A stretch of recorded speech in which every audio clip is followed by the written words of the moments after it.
बहुत हुई बेकदरी प्रकृति की कि अब तो कुछ होश आए, कदम कदम पर दरख्त मिले, पनघट जीवन प्यास बुझाए। मैं थक गई हूँ कहते कहते, कहीं तो अब छांव नजर आए, कि कहीं तो अब छांव नजर आए।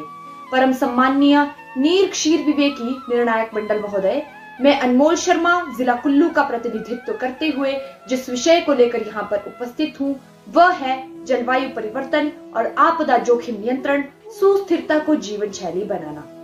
भारत एक बहु आपदा प्रवण देश है, जहाँ दुनिया के अन्य देशों के मुकाबले अधिक आपदाएं देखने को मिलती हैं, जैसे चक्रवात, भूस्खलन, भूकंप, बाढ़ और सूखे जैसे का कहर निरंतर रहता है। जलवायु परिवर्तन और पर्यावरणीय क्षति की वजह से आपदाओं की तीव्रता में वृद्धि अधिक हुई है, जिसके कारण जान माल की क्षति अधिक हो रही है।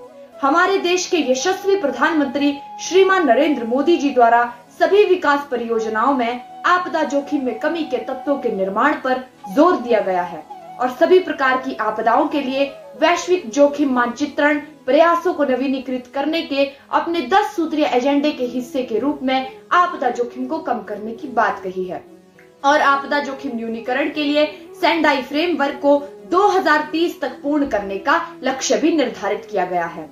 पर्यावरणीय क्षति, जलवायु परिवर्तन और आपदा जोखिम के कारण जिला कुल्लू में भी आए दिन अनेकों आपदाएं देखने और सुनने को मिलती हैं।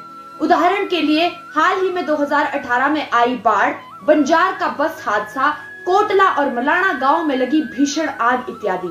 इस रूपरेखा और जिले की अतिरिक्त संवेदनशीलता को ध्यान में रखते हुए जिला कुल्लू के द्वारा समुदाय आधारित आपदा जोखिम प्रबंधन परियोजना को कार्यान्वित किया गया, जिसका शीर्षक है जुआरे, अर्थात सामुदायिक भागीदारी की अवधारणा। जुआरे पहल को जिला कुल्लू में कुल आबादी का लगभग 12% लोगों को प्रशिक्षण देने में सफल रहा। जुआरे पहल को एक ही दिन में समुदाय आधारित आपदा जोखिम प्रबंधन प्रशिक्षण में अधिकतम भागीदारी के लिए एशिया और इंडिया बुक ऑफ रिकॉर्ड्स में भी दर्ज किया गया है।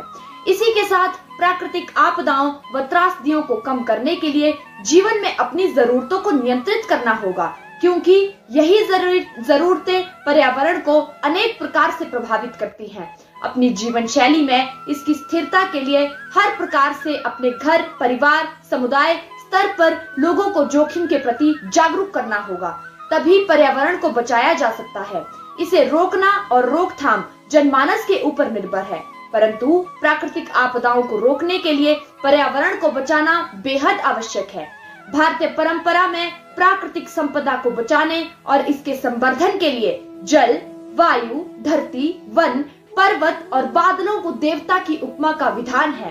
भारतीय संस्कृति अरण्यक संस्कृति और सभ्यता की हिमायती रही है। यहाँ जल देवता, वायु देवता, समुद्र देवता इत्यादि प्राकृतिक संसाधनों को पूजने का विधान है। अतः प्राकृतिक बदलाव को रोकने और आपदा नियंत्रण की संभावना को कम करने के लिए अपनी जीवन शैली में स्थिरता और प्रगाढ़ता को अपनाना होगा। इसी के साथ प्रकृति को अस्तित्व की अंतिम पराकाष्ठता तक ले जाना ही बुद्धिमानी होगा और यही जीवन शैली मानव अस्तित्व के लिए हितकर सिद्ध होगी। अंत में चंद पंक्तियों से मैं अपनी वाणी को विराम देती हूँ कि अब तो है भारत देश का सवाल, रखना होगा हर बात का ख्याल, विचारों को बनाना होगा मशाल, तभी बनेगा भारत विशाल, तभी बनेगा भारत विशाल। इन्हीं शब्दों के साथ धन्यवाद। जय हिंद, जय भारत।